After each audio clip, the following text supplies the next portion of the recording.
Good evening. Are you ready for a wonderful night of music? All right. I hope you've got a lot of liquid in you. There's going to be a lot of sweat and burn tonight. And Gary is just going to kind of ease you into this incredible evening. First of all, for those of you who don't know Gary Lucas, this is Gary Lucas.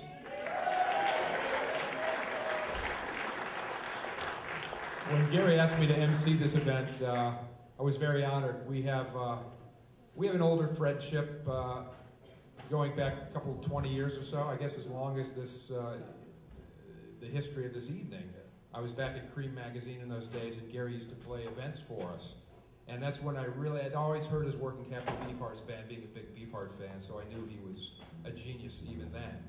But then when I got to hear him play like this, solo, I really fell in love with his style and his vibe and everything that is unique about Gary's experience.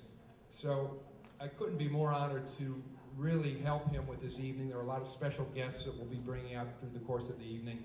If you have a cell phone, I'd encourage you to start texting your friends, because this is going to be a historic night. Please tell them to come down, buy a ticket. There are a few seats left. It's going to be historic. Don't be afraid to buy merchandise either. Gary's got a lot of records. If you don't own all of them, you should.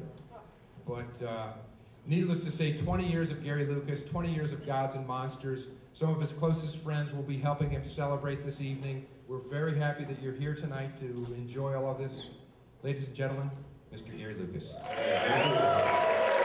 Thank you to Dusty Wright. Check out culturecats.com. It's a damn good website.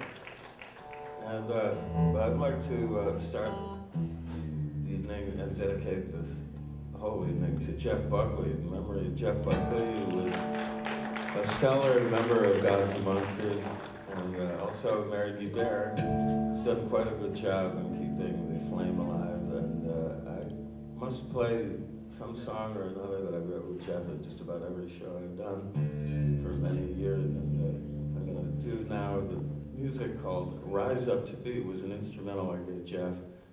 And he came in the summer of '91 in New York, and he said, okay, now this thing is called Grace.